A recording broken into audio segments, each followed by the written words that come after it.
It's already hard to accept that my father-in-law passed away. But what my husband Bob said next left me completely shocked. Let's get divorced. Now that I've got the inheritance, I don't need you to be my ATM anymore. For a moment, I couldn't believe what Bob was saying. What do you mean? I asked. Bob grinned and smugly explained, I have about $1 million from my dad's inheritance, so I don't need you anymore. Then Bob started complaining about me. Do you know how embarrassed I've been? I had high hopes because my dad arranged our marriage, but I was disappointed to end up with someone as plain as you. Well, why did you marry me then? You could have just said no, I replied. It's obvious, isn't it? For the money. Who else would marry someone like you? I couldn't stay silent after hearing that. Fine, here's the divorce papers. I decided to agree to the divorce without telling Bob something important. I hope he regrets this deeply later. My name is Catherine Smith, and I'm 42 years old. I run a fashion company. I married Bob, who is 2 years younger than me, 2 years ago. Our marriage was arranged. Bob is the son of Mr. Smith, the CDO of a company I've worked with for many years. Being an only child, it seemed Mr. Smith initially intended for Bob to succeed him, but Bob showed no interest and wasn't particularly good at his job. So Bob quickly dropped out of the running for successor and just worked as a regular employee. What attracted me to Bob? His laid-back nature. Since childhood, people often told me I was too serious and lacked spontaneity. I was often praised for being studious, but some people found me too stiff. Some of my ex-boyfriends even told me, "You're not fun, it's like I'm dating a boss." It was heartbreaking, but I always felt maybe I was too serious. Being labeled as inflexible was a common occurrence. I struggled with handling things casually and often got too engrossed. To me, Bob seemed like he was from a completely different world. "Oh, the place is closed today," Bob said during our first date. He had recommended a restaurant, but it was closed when we got there. Now, I would have been flustered by such an unexpected situation, but not Bob. "Let's just go to that diner over there," he said, effortlessly changing plans. For someone as rigid as me, his response was a revelation. I thought by being with him, I could also become adaptable. That's why I decided to marry him. Many people were against our marriage. Some even suggested I could find someone better. Even Mr. Smith, my father-in-law, wasn't very enthusiastic. "Are you sure you want to take on my son? It feels like I'm burdening you with him," he asked. Back then, I felt no one really understood Bob's worth. But maybe they were right. Soon after we got married, Bob quit his job without consulting anyone. He just stopped going to work. When both I and Mr. Smith asked him why, Bob casually said, "Why do I need to work if you are making money for both of us?" My father-in-law and I were so taken aback that we didn't know what to say. Why would he rely solely on me for income? "Oh, the place is closed today," Bob said during our first date. He had recommended a restaurant, but it was closed when we got there. Now, I would have been flustered by such an unexpected situation, but not Bob. "Let's just go to that diner over there," he said, effortlessly changing plans. For someone as rigid as me, his response was a revelation. I thought by being with him, I could also become adaptable. That's why I decided to marry him. Many people were against our marriage. Some even suggested I could find someone better. Even Mr. Smith, my father-in-law, wasn't very enthusiastic. "Are you sure you want to take on my son? It feels like I'm burdening you with him," he asked. Back then, I felt no one really understood Bob's worth. But maybe they were right. Soon after we got married, Bob quit his job without consulting anyone. He just stopped going to work. When both I and Mr. Smith asked him why, Bob casually said, "Why do I need to work if you are making money for both of us?" My father-in-law and I were so taken aback that we didn't know what to say. Why would he rely solely on me for income? I tried to convince Bob many times with the help of my father-in-law, but Bob's way of thinking never changed. "Even if I work, I can't earn as much as Catherine does," he'd say. Right after we got married, Bob boldly declared he'd be a freeloader, and I was tempted to divorce him then and there. If he was a young man in his 20s, maybe I would have found it cute, but this attitude was coming from a man nearing 40. Eventually, we reluctantly agreed that he'd take care of the household chores. Bob's parents had divorced a few years earlier. Apparently, before the divorce, Bob's mother wasn't very good at housework. She couldn't do anything, so I never learned from her, Bob said. It seemed like Bob was making excuses, blaming his mother for his lack of domestic skills. True to his word, initially, Bob was clueless about housework. But with consistent praise and guidance, he managed to handle basic tasks. However, that doesn't mean he became exceptionally good at it. Still, he seemed quite pleased with himself. Thanks to me taking care of the house, Catherine can work. You should be grateful, Bob would say confidently, which often bothered me. But I didn't think it was worth arguing over. Yes, Bob, I really appreciate your help, I'd reply, forcing a smile. There were moments when I felt annoyed, but overall, I think we managed to get along quite well. About a year into our marriage, something significant happened. My father-in-law adopted a child, a 9-year-old boy named Jack. Jack seemed like an ordinary boy, but my father-in-law isn't someone who makes decisions without reason. So why did he suddenly adopt Jack? One day, when we were alone, I asked him. He replied, "Promise you won't tell anyone," and then explained. It turns out Jack was the child of an employee my father-in-law was fond of. They had a close relationship, but tragically, Jack's parents died in an accident. They had eloped, and Jack didn't have any close relatives to rely on. Otherwise, he would have ended up in foster care. While my father-in-law wasn't sure if Jack would be happy with us, he decided to adopt him, hoping it would be for the best. I see, that's very kind of you. Although Bob and I didn't have children, we had quite a bit of freedom. Please rely on me if you need anything, I said. My father-in-law smiled warmly upon hearing this. Thankfully, afterward, he did rely on me from time to time, just as I had offered. On nights when he couldn't make it back from work or had pressing commitments, I took care of Jack. At first, James was a bit hesitant, but he quickly warmed up to me. He's either very friendly or trying hard to fit in. Thinking about it made me feel somewhat emotional. Bob, on the other hand, wasn't happy about the situation. It seemed he wasn't welcoming toward Jack. I could understand his mixed feelings, knowing his father took in a stranger, but when I tried talking to Bob, it turned out he had a completely different concern. Adopting him? What's he thinking?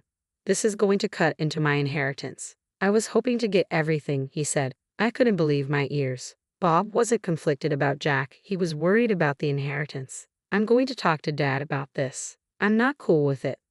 One day, Bob said this and went to confront his father. When he returned after a while, to my surprise, he was in a strangely good mood. I cautiously asked a smiling Bob, "How did it go?" He replied, "Oh, it's all good. My share isn't changing." Huh? What do you mean? I asked. I always thought that even if someone is adopted, they still get the same stuff from family when someone dies. What's happening? Noticing I didn't understand, Bob explained proudly, "Dad's making Jack give up his right to get stuff when he's gone. It's because I'm his real son." I was surprised. Could the father-in-law who talked about Jack so nicely really be planning to give him nothing? Something seemed wrong. I wasn't sure, but Bob seemed happy about it, saying, "I'm glad.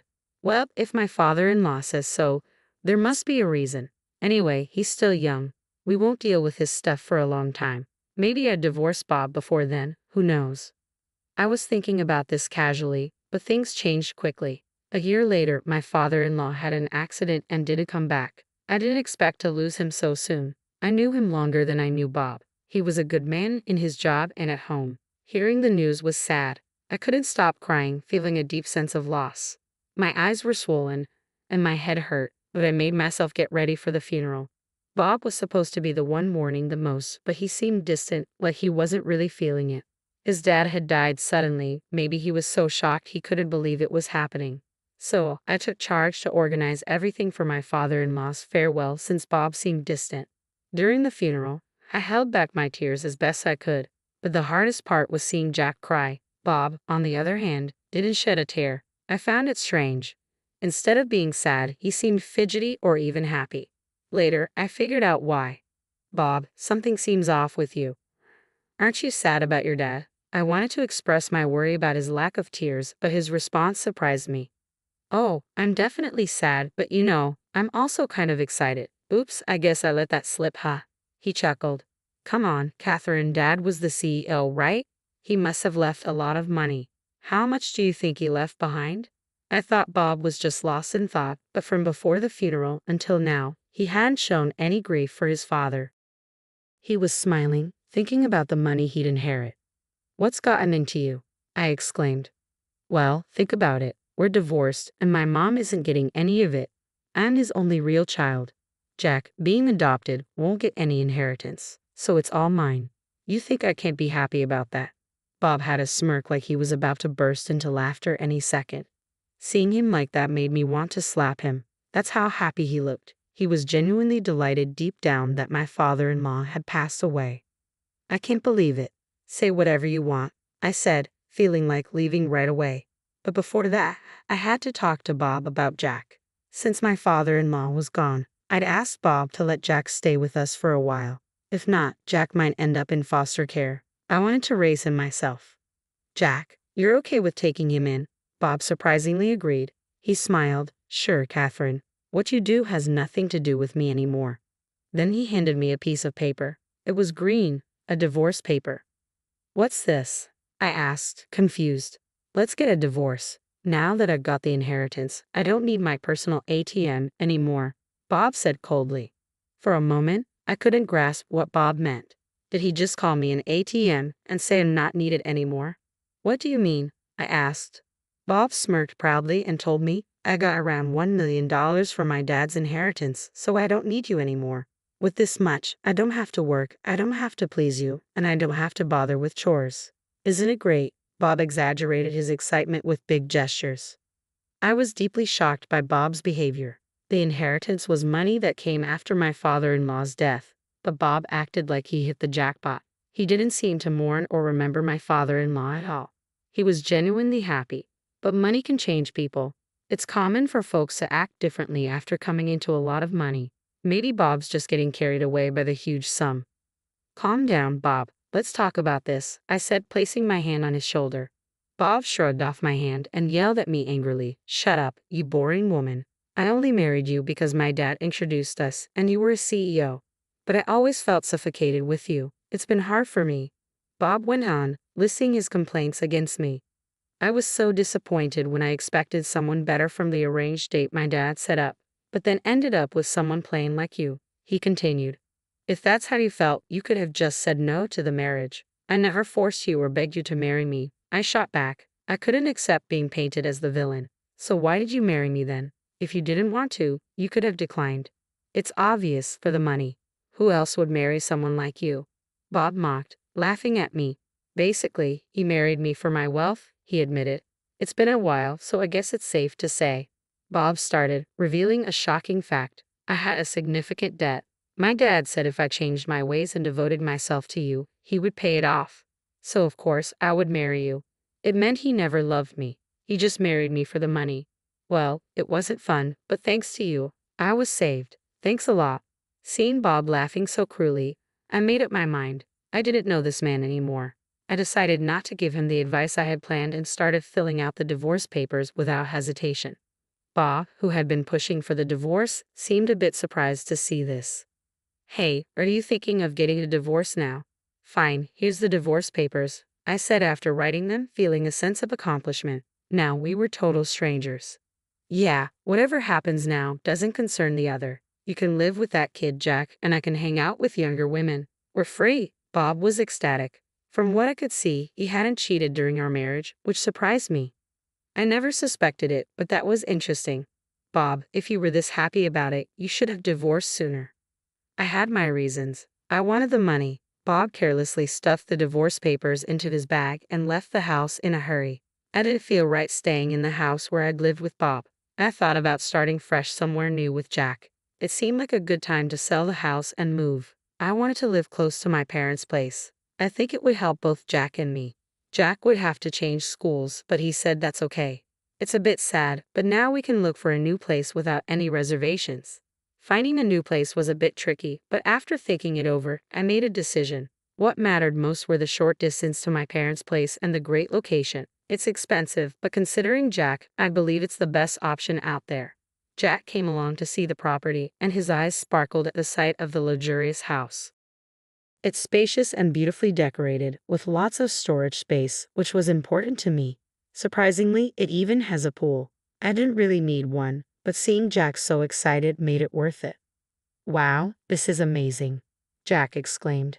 It didn't really matter where I lived, but seeing him happy was what counted the most. And so, we moved in. It took some time for both Jack and me to get used to it, but eventually, our new house became a comforting place for us. Around that time, I got a call from Bob. He sounded desperate and said he wanted to meet and apologize immediately. I had a feeling why he suddenly wanted to talk. I could have ignored him, but since he was so insistent, I decided to meet him. I left Jack with my mother and headed to the diner we agreed upon. Bob was already there, sitting in a corner booth, looking pale and about to cry. "Catherine," he called out as I approached. I gave Bob a cold look as he stood up. "What do you want, Bob? We're supposed to be strangers now." "Don't say that. The truth is, my dad had debts." "Damn, I never thought he'd." "Wait, didn't you get $1 million from your inheritance? Just use that to pay off your debts," I said, cutting him off. "No, the debts are more than what I inherited," Bob explained. He had more debt than the money he got. Bob inherited both money and debts from someone. I didn't know I'd have to pay off the debts too. Bob looked defeated. "Catherine, you must have some savings. We used to be married. Please help me," he begged with a flattering smile. But did Bob forget what he said before? "After all the times you made me feel small, even calling me an ATM, why would I want to help you now?" It was bold of him to ask for help. He said he wanted to say sorry over the phone, but he hadn't yet. "You really regretted marrying me, huh? After everything you said, now you want help?" "Well, back then, I never thought I'd be in this situation," Bob tried to explain. His sudden need for help surprised me. Maybe he thought he wouldn't need my money, but now he's asking for it. "Sorry, I can't help you. I don't have the money." "What do you mean? I heard your business is doing great," Bob argued. "That's not true. I wish he'd stop blaming me for his mistakes. I'm not lying. I just don't have money to lend. Not every bank lends to everyone, right? Why would I lend if I don't expect it back?" Bob looked guilty for a moment, remembering how harsh he'd been to me, but he didn't apologize. He was too proud. "Why are you being so cold? Don't you care about me?" "Oh, did you forget what you said when we divorced? We're strangers now, nothing to do with each other." Weren't those your words? I couldn't understand how he could act like he was the victim. How can he ignore everything he said before? "I might have said that, but I didn't mean it. I never thought things would end up like this," Bob said sadly, leaning on the table. "I thought about the life insurance, but my dad's lawyer said I'm not the beneficiary." "Oh, really?" I chuckled at his words, which surprised Bob. "You don't think Catherine would be the one your dad left it to?" "No, it's not me." "Then why did you laugh?" "Just felt a bit sorry for you, that's all. If it was insurance, I wouldn't have inherited the debts." "Exactly. That's why my father-in-law had Jack give up the inheritance. He left something for Jack through life insurance. Jack was the beneficiary of my father-in-law's life insurance." "Is that all you wanted to talk about? If so, I'm leaving." "There's nothing I can do for you," I said firmly. "Wait, can't we start over? I was just upset about my dad back then. But I truly care about you, Catherine," Bob pleaded. "You mean you only see me as a dollar sign, right?" "I know." Bob tried to deny it, but I wasn't fooled again. "After all, I don't have a single dime to give to someone like you." "Well, someone important is waiting for me at home." With that, I left the diner. I could hear Bob crying out, but it didn't affect me. I needed to hurry home. Jack might be hungry, or maybe he got something from his grandma. I quickly headed to the subway station. As for Bob, I heard he's working multiple part-time jobs to pay off his debts. With no work experience, qualifications, or motivation, he couldn't get a full-time job anywhere. I once saw him working at a convenience store while I was on my way to a client. He looked much older and thinner, quite shocking. Bob, who had been relying on others, was now facing the consequences. There's no sympathy for him. On the other hand, I'm living peacefully with Jack. We even argue sometimes now. It's saddening when Jack ignores me after a fight, but I try to see it as a sign that he's opening up to me. I plan to support him until he can stand on his own 2 feet. That's probably what my father-in-law wished for, and it's my goal in life now.